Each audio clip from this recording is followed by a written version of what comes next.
कृषक कल्याण एवं कृषि विकास उपनिवेशन क्षेत्र के किसानों को राहत प्रदान करने के उद्देश्य से इस क्षेत्र के समस्त श्रेणियों के आवंटियों को कृषि भूमि के पेटे बकाया किश्तों की राशि 1 अप्रैल 2026 से 10 सितंबर 2026 तक एकमुश्त जमा कराए जाने पर ब्याज में 100% छूट दिए जाने की मैं घोषणा करती हूँ। कृषि उत्पादन में वृद्धि के लिए किसान साथियों को विभिन्न कृषि यंत्रों यथा power tiller, disc plough, cultivator, harrow, reaper आदि हेतु 160 करोड़ रुपए का अनुदान दिया जाना प्रस्तावित है।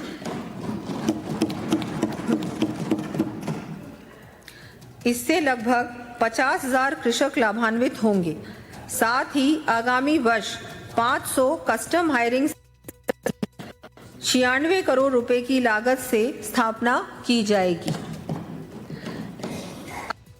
अधिकांश क्षेत्रों में अनियमित एवं अनिश्चित वर्षा के कारण वर्षा जल का संग्रहण कर बिना छीजत के पानी का उपयोग सुनिश्चित किए जाने हेतु आगामी वर्ष 8,000 डिग्गियों व 15,000 किलोमीटर सिंचाई पाइपलाइन सहित आगामी 2 वर्षों में 36,000 फार्म पॉन्ड्स के लिए 585 करोड़ रुपए से अधिक का अनुदान दिया जाएगा।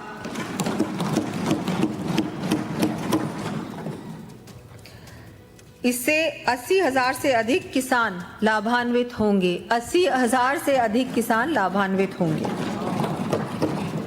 नीलगाय, जंगली जानवरों व निराश्रित पशुओं से फसलों को होने वाले नुकसान से बचाने के लिए आगामी वर्ष 50,000 किसानों को 20,000 किलोमीटर तारबंदी हेतु 228 करोड़ रुपए का अनुदान दिया जाएगा।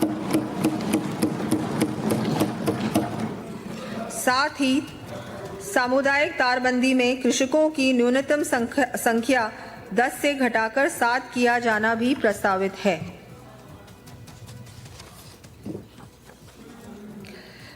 प्रदेश में कृषि विकास के लिए उन्नत बीज, भूमि सुधार, बायो एजेंट्स एवं माइनर मिलेट्स को बढ़ावा देने के उद्देश्य से विभिन्न कार्य करवाए जाने प्रस्तावित हैं।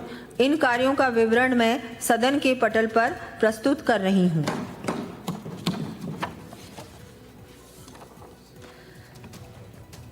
दलहनी एवं तिलहनी फसलों की उत्पादकता में वृद्धि तथा आत्मनिर्भरता के लिए मूंग, उड़द, अरहर, सोयाबीन, सरसों, तिल एवं अरंडी आदि फसलों के 70,000 प्रदर्शनों का आयोजन किया जाएगा। साथ ही 2,50,000 से अधिक किसानों को दलहनी एवं तिलहनी फसलों के अनुदानित प्रमाणित बीजों का वितरण कर लाभान्वित किया जाएगा। इन पर 135 करोड़ रुपए का व्यय किया जाना प्रस्तावित है। प्रत्येक ग्राम पंचायत में वर्मी कंपोस्ट इकाई स्थापित करने के संकल्प को पूरा करने की दृष्टि से सर्वप्रथम 5,000 से अधिक आबादी वाली 3,496 ग्राम पंचायतों में चरणबद्ध रूप से वर्मी कंपोस्ट इकाइयां स्थापित किया जाना प्रस्तावित है। आगामी वर्ष प्रथम चरण में 2,098 ग्राम पंचायतों में इस हेतु लगभग 270 करोड़ रुपए से अधिक का व्यय किया जाएगा। आधुनिकतम तकनीकों तथा डिजिटल प्लेटफॉर्म के आधार पर ईज ऑफ डूइंग फार्मिंग एवं क्षमता विकास के लिए विभिन्न कदम उठाए जाएंगे। इनका विवरण मैं सदन के पटल पर रख रही हूँ। डिजिटल कृषि मिशन के अंतर्गत कृषि सूचना एवं प्रबंधन प्रणाली Raj AIMS Rajasthan agriculture information and management system विकसित किया जाएगा। इसके अंतर्गत कृषि में AI, ML, GIS, remote sensing एवं सैटेलाइट इमेजरी आदि तकनीकों द्वारा किसानों को जलवायु जोखिम से बचाव, मौसम आधारित बुवाई, फसल स्वास्थ्य की निगरानी संबंधी सुविधाएं उपलब्ध कराई जाएंगी। इस हेतु 77 करोड़ रुपए व्यय किए जाएंगे। उन्नत तकनीक के green house, poly house, shade net, low tunnel, plastic mulch उपलब्ध करवाने के लिए आगामी वर्ष 4000 कृषकों को 200 करोड़ रुपए का अनुदान दिया जाएगा। प्रदेश में उद्यानिकी विकास के लिए औषधीय पौधों व मसाला फसलों तथा फूल व सब्जी आदि की खेती संवर्धन हेतु विभिन्न कार्य करवाए जाएंगे। इनकी सूची मैं सदन के पटल पर रख रही हूं। प्रदेश में चूरू सहित खारे पानी की उपलब्धता वाले जिलों में झींगा पालकों को राहत देने के लिए सस्ती दर पर बिजली उपलब्ध करवाई जाएगी।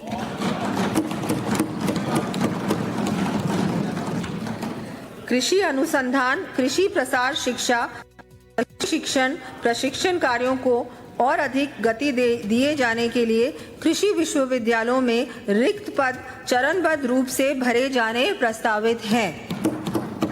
आगामी वर्ष 443 रिक्त पदों पर भर्ती की जाएगी।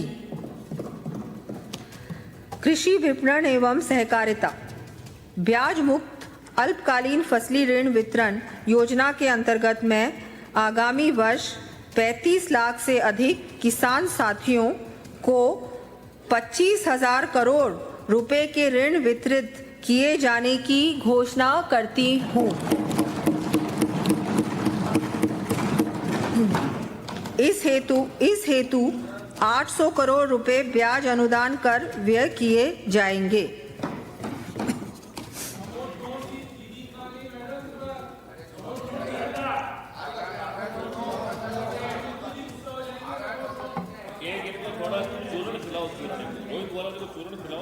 कराना पड़ेगा। दीर्घकालीन सहकारी कृषि मुझे कुछ सोचना कहना पड़ेगा एवं नॉन फार्मिंग सेक्टर्स हेतु 590 करोड़ रुपए के ऋण पर 5% ब्याज अनुदान दिया जाना प्रस्तावित है। इससे लगभग 26,000 किसान एवं लघु उद्यमी लाभान्वित होंगे। हमारे प्रदेश के विशिष्ट कृषि उत्पाद अपने मूल स्थलों यथा नागौरी, अश्वगंधा, सौजती मेहंदी आदि के रूप में पहचाने जाते हैं। राज्य के और विशिष्ट एग्रो प्रोसेस प्रोडक्ट्स को राष्ट्रीय एवं अंतर्राष्ट्रीय स्तर पर पहचान तथा इनसे जुड़े कृषकों को बेहतर मूल्य दिलवाने की दृष्टि से मैं mission Raj gift Geographical Indication for Transformation of Production and Livelihoods प्रारंभ किए जाने की घोषणा करती हूँ। प्रदेश में भंडारण क्षमता वृद्धि, कृषि उत्पादों में प्रोसेसिंग एवं मार्केटिंग क्षमता विकास, मंडी विकास तथा आधारभूत संरचना निर्माण संबंधी विभिन्न कार्य करवाए जाएंगे। इन कार्यों का विवरण मैं सदन के पटल पर प्रस्तुत कर रही हूँ।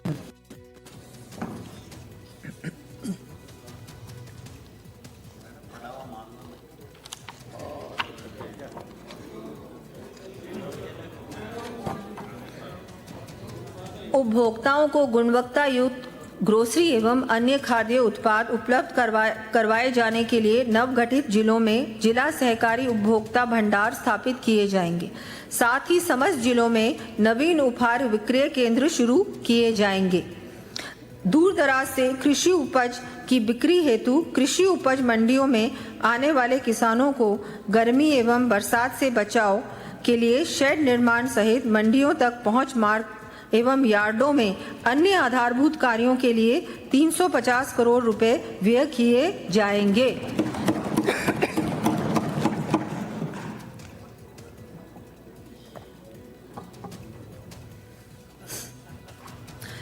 पशुपालन एवं डेयरी, प्रदेश के पशुपालकों को पशु चिकित्सा संस्थानों की सुविधाओं का समुचित लाभ मिल सके, इसके लिए पशुधन संख्या एवं निर्धारित दूरी जैसे मानकों के आधार पर आगामी 2 वर्षों में विभिन्न पशु चिकित्सा संस्थान खोले व क्रमोन्नत किए जाएंगे।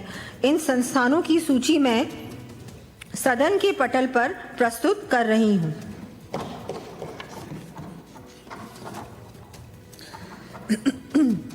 प्रदेश में डेयरी एवं दुग्ध उत्पादन को बढ़ावा देने के उद्देश्य से हमारे द्वारा गठित Rajasthan cooperative dairy infrastructure development fund की राशि 1000 करोड़ से बढ़ाकर 2000 करोड़ रुपए किए जाने की मैं घोषणा करती हूँ।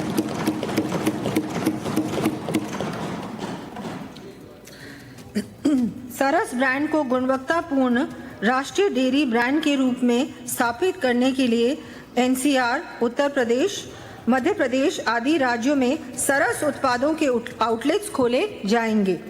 इसके लिए 100 करोड़ रुपए का व्यय किया जाएगा।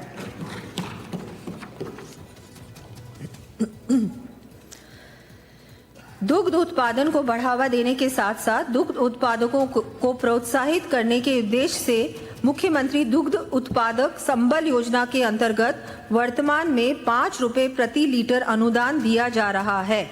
आगामी वर्ष इस योजना में 700 करोड़ रुपए का अनुदान दिया जाना प्रस्तावित है। इससे लगभग 5 लाख पशुपालक लाभान्वित होंगे। विकसित राजस्थान एक्ट 2047 के लिए प्रदेश में milk processing capacity 200 lakh litre प्रतिदिन तथा दूध और दुग्ध उत्पाद बिक्री केंद्रों की संख्या 1 लाख किए जाने का लक्ष्य है। इसके लिए प्रदेश के उपभोक्ताओं को गुणवत्ता युक्त दूध व मिल्क प्रोडक्ट्स उपलब्ध कराने, मिल्क प्लांट्स की स्थापना, अपग्रेडेशन एवं विस्तार करने की दृष्टि से विभिन्न कार्य करवाए जाएंगे। इनका विवरण मैं सदन के पटल पर रख रही हूँ।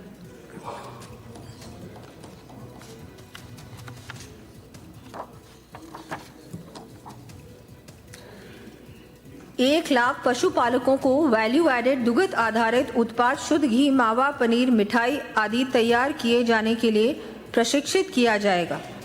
प्रदेश में मुर्गी पालन तथा गौ उत्पादकों को बढ़ावा दिए जाने की दृष्टि से विभिन्न कार्य करवाए जाएंगे। इन कार्यों की सूची मैं सदन के पटल पर प्रस्तुत कर रही हूँ।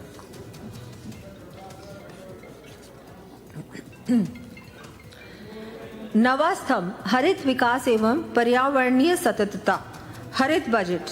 माननीय अध्यक्ष महोदय, माननीय मुख्यमंत्री श्री भजनलाल शर्मा जी के नेतृत्व वाली हमारी सरकार द्वारा प्रस्तुत किए गए मॉडिफाइड बजट में हमने सतत विकास के साथ एवं पर्यावरण संरक्षण का संकल्प लिया था। इस कड़ी में जहां पिछले वर्ष राज्य के पहले हरित बजट हेतु हमने 27,850 करोड़ रुपए से अधिक का प्रावधान किया था, वहीं आगामी वर्ष के लिए 20% से अधिक की वृद्धि के साथ 33,476 करोड़ रुपए का प्रावधान किया है।